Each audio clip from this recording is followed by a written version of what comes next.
Recreation Complex here in Auburn in our beautiful pavilion. We're thrilled that we have held off on the weather to get tonight's concert in, and we're really sorry we had to postpone from last Thursday. But welcome. I also want to make sure that we thank the Pappas Foundation for giving us a really generous grant to make it possible to do this. We are thrilled to be partnering with Music Worcester this year to bring you this amazing performance, and another performance again later in August. So again, welcome here, enjoy. The weather's gonna hold, and enjoy the concert, and it's my pleasure and honor to announce and welcome the Brubeck brothers. Thank you.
so much for coming out and being brave enough in this slightly sprinkly, daring way. On the other hand, it's the least rain we've had in about 3 weeks, right? So, yay. Go team. Thanks for coming out. That was a tune by Dave Brubeck, our dad, called Bossa Nova USA. And the next thing we'd like to do for you is actually a tune by our guitarist who's just been listening to, from Woodstock, New York. Is our guitarist Mike D'Amico on guitar. Mike D'Amico.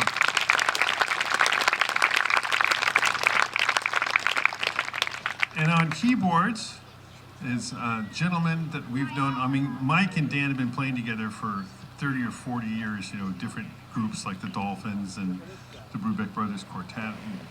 And this young man we heard first when he was 11 years old. And believe me, he was a little killer then. Was up on the Mountain Winery in Los Gatos, California, near San Jose. It was the Mondavi, no, it wasn't Mondavi, Gallo at that point.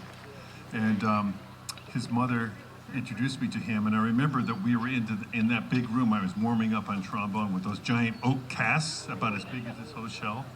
And I said, this is maybe child abuse. This guy's inhaling all these fumes. And she said, you've got to hear my son play. He's really great. And he really was. You know, a lot of times when we hear this, it's not true. And so Dan and Taylor made a record. Were you 14, your first record? And then we, the four of us on stage, we made a record together when Taylor was 17. 2 years later, he was nominated for a Grammy. He was a finalist for the Grammys for his outstanding musicality. This is Taylor Eichstein. Yeah.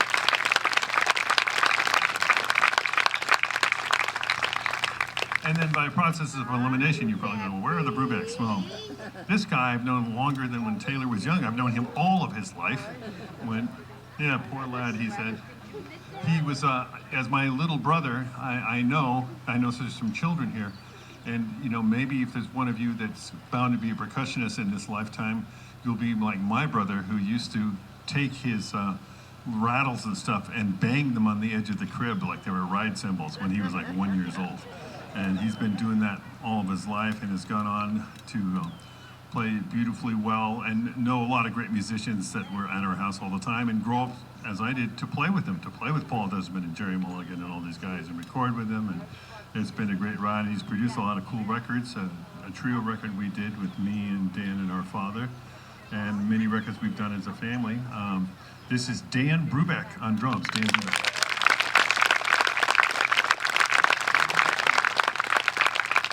So we're going to go away from a Dave tune for a second, and we're going to do a lot of them tonight, but we're going to do a tune by Mike D'Amico right now. It's called West of One.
Yeah, Mike D'Amico's tune, West of One.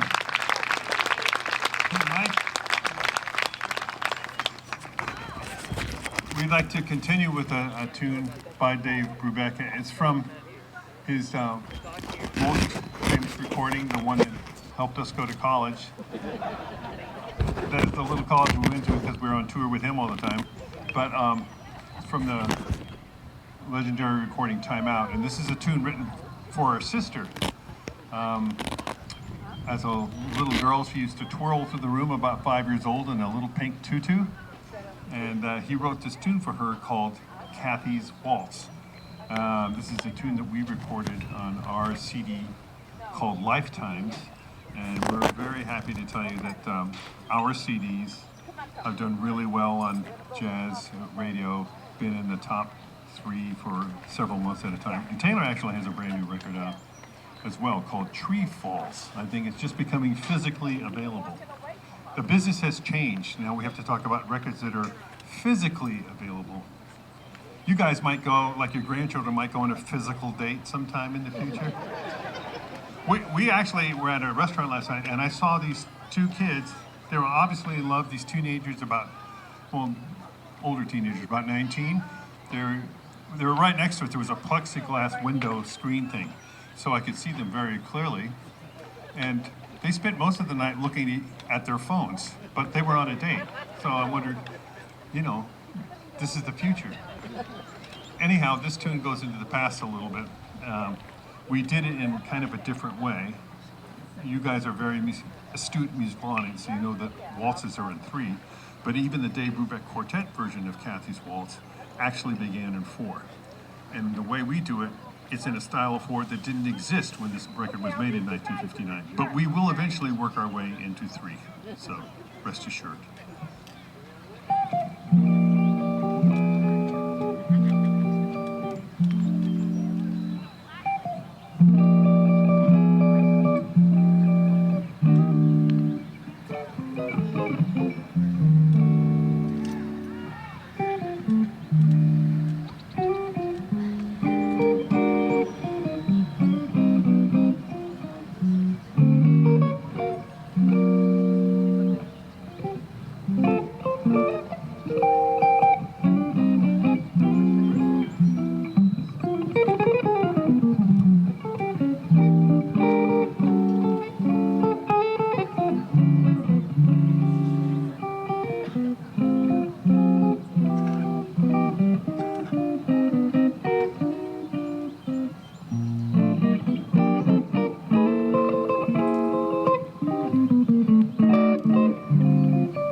just want to say we appreciate where it's nice to look out and see some bobbing heads. It reminds me, I went to a concert at a famous music festival down southern Connecticut, and I was sitting next to this grand old lady, kind of like one of, like Mrs. Dusenberry from the Marx Brothers movies. She somehow owned the place, and I was going to sit in with Dave's Quartet, and I was like bouncing along and digging it in my chair, and there's some of you guys doing that, and this lady went like bam, and hit me in my solar plexus with her elbow as hard as she could. Sit still, young man. My dad saw it happen, and was he delighted to invite me on stage and watch her face the second hit. So feel free to move. It's cool. Miss Dusenberry, or whatever her name was, is long gone. And we appreciate your applause after solo. It keeps us motivated. And plus, you might kill a few mosquitoes by accident, so it's a win-win. We're going to do a tune. This is all kind of a special year. As you may have noticed, it was a year that COVID really destroyed many things in our life. And 2020 was our dad's centennial. We had all these concerts planned literally all over the world, from the Hollywood Bowl to the New Orleans Jazz Festival to Royal Albert Hall. And all this stuff evaporated, along with many other things even more important than that, for sure.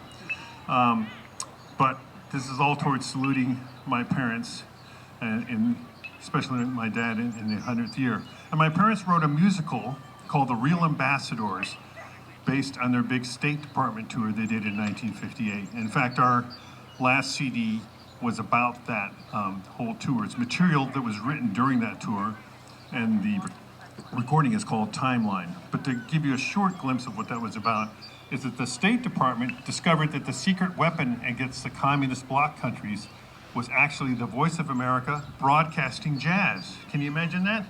But that's really what happened in the Eisenhower administration. They were doing that a lot. So then they started sending real live jazz bands overseas. And my parents were gone, along with our two older brothers, for like 3 months to this grueling tour. But they heard a lot of cool music.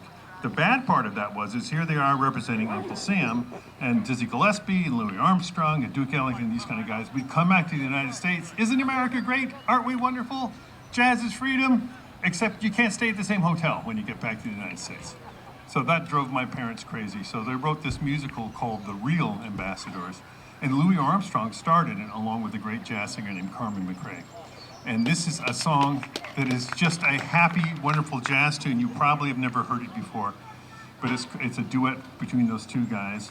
And you're really lucky because I can't sing like Louis or Carmen, so there's no vocals involved in this performance tonight. It's a tune called Since Love Had Its Way, and it's on our Timeline CD.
such a good listening audience that we're going to take a risk and do something very modal and quiet. This is a beautiful tune that Mike wrote called Lydian Grin. And it's actually on our very first record, which, by the way, if you are digging the music and you want to take some home, I'm trying an experiment tonight. We have our newest record, Timeline. We have Lifetimes. We have Dan's record that he did with his group from Vancouver, which actually was nominated for a Juno, which is the equivalent of the Grammys in Canada. And that has vocals on it and a lot of the great melodies and lyrics our mother wrote to our dad's music. And there's also a recording that Lydian Grin's on called Second Nature, our first group. And since we're in an era where we're shifting back into vinyl somehow, and people said away from CDs, I'm trying to make it more motivating for you. So if you buy any Timeline, Lifetimes, whatever, we'll just give you a Second Nature. So it's really 2 for 1. We'll see what happens. It's a capitalistic experiment. Oh, socialistic. Oh, okay. Well, look out. Anyhow, this is a beautiful tune. I hope you'll dig it. It's called Lydian Grin.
Mike D'Amico, Lydian Green.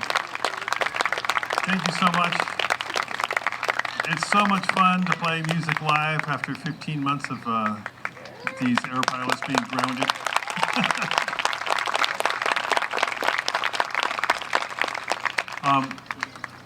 Dan and I are really blessed. I don't know how we all hooked up in this lifetime, but on top of my talented parents, you get Dan and me. We have a younger brother, Matthew, who's a jazz cellist and very accomplished. He was in this group for a little bit, but then he left it so he could pursue his own music, but then a week later was playing with Tom Waits and then Sheryl Crow for about 3 years, and then the Dixie Chicks, and then he said, I'm tired, because he's 6'8", he couldn't fit on their bus tours anymore. So he's teaching at 3 colleges, and we have an oldest brother named Darius, who's a piano player, and he went to Africa. He met Duke Ellington's manager was from South Africa, and Darius married her, and they went to South Africa to visit our sister-in-law's mother, and a position opened up to teach the first college-level jazz program on the continent of Africa. And so Darius took it, and he lived there for about 20 years, and he really changed the shape of jazz in Africa. And the group that he formed was comprised of all the ethnic and cultural groups that are supposed to completely hate each other. So it was like the English and the Dutch settlers have a long thing where they hate each other. But the young musicians were fine. That was their parents and their grandparents' problem. Then there was the Zulus and the Xhosas that were getting along. And then we have Indians from India type. And this group became symbolic of what the new South Africa could be like. When Darius was there, Nelson Mandela was still in jail, and then he came out and became president. Imagine the impact of Martin Luther King, were in jail for 25 years, got out and became president of the United States. It's that kind of vibe. So people were really into this group, and they sent him over to the United States to appear on television and do tours and play at the Newport Jazz Festival, New Orleans Heritage Festival, big festivals around the world. And they were all staying at my parents' house in Connecticut, and it was in the winter, and there was a snowstorm. And it came down, and they had never seen snow before. And these young musicians, about 20 to 23 years old, were running out and catching snowflakes on their tongues, and they were just loving it so much. And we were lending them our jackets and old coats and toboggans. And they said, "Oh, this is so great, man! You know, it's like so wonderful." And my dad said, "Are you really liking this New England tradition snow thing?" And they said, "Yeah, we love it. We want to do everything we can to absorb the culture, you know." So he said, "We have a tradition. It's called digging out after the storm. Would you like to help me?" So anyhow, that group is called the Jazzanians. Dave wrote this tune to salute them. We recorded it on our Lifetimes record, and it's going to feature Dan. And you'll hear it's got a whole different groove than anything we played before. Here it is, Jazzanians.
Yeah, Dan Brubeck on the drums. And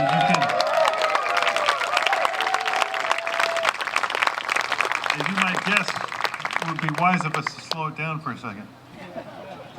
So we're going to do a tune by Dave that's actually the tune that most jazz musicians record of his. And it was very interesting in my dad's career. He had not made it big time yet. He was playing in the best jazz clubs in San Francisco. And Miles Davis came in and heard him play the tune we're about to play for you. And he really dug it, and he asked my father to write it out for him in the dressing room at intermission. So he did that, and my dad wrote a note that was kind of sloppily written in between two notes. So Miles went and recorded it on his next record, with the incorrect note beautifully played. And everyone said, well, like anything that Miles did was golden. So, and when my father's tune was recorded by Miles, most of the people in New York and that East Coast scene who had only vaguely heard of my dad said, well, he must be hip if Miles did his tune. So it's a beautiful tune. You may have heard it when you hear the melody. Maybe you'll. It's been recorded by over 160 jazz artists on their other records. It's called In Your Own Sweet Way.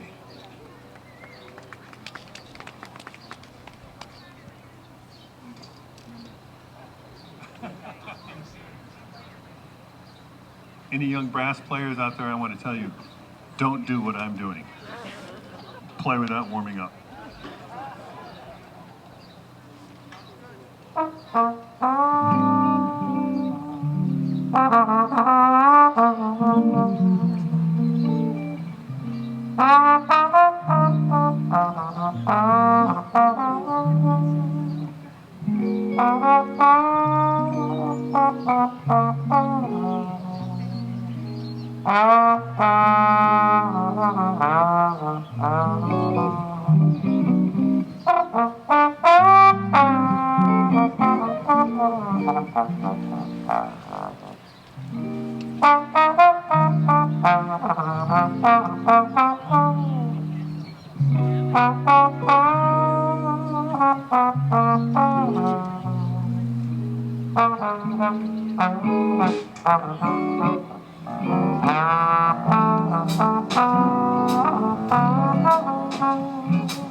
Thank you so much. I can see by your umbrellas that it must be starting to drizzle out there.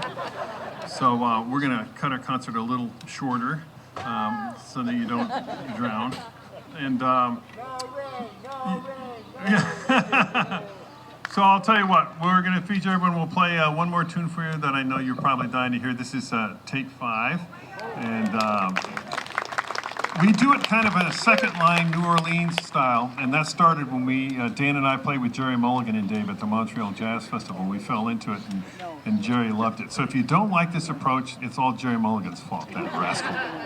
Okay, thank you so much for listening.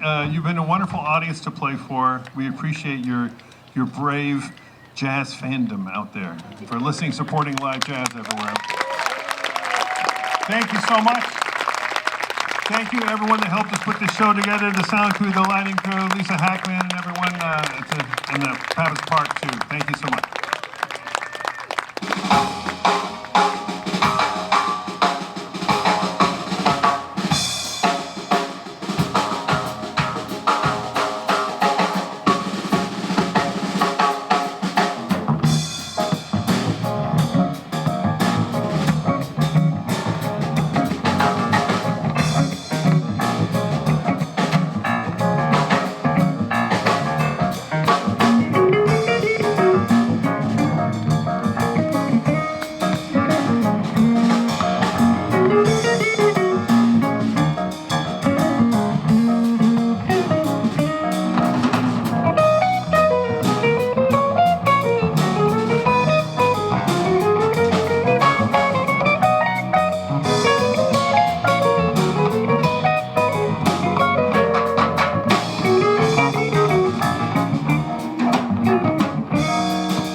Brubeck on the drums, Taylor Eichstein on piano, Mike D'Amico on guitar. I'm Chris Brubeck on bass and trombone. Thank you all for coming. Stay dry, stay trip home. Thanks again, everyone, for having us. You're singing in the rain. You like that? You too. Ladies and gentlemen, thank you for joining Music Worcester for our very first performance of our Summer Music Worcester series. Give the Brubeck brothers another round of applause. And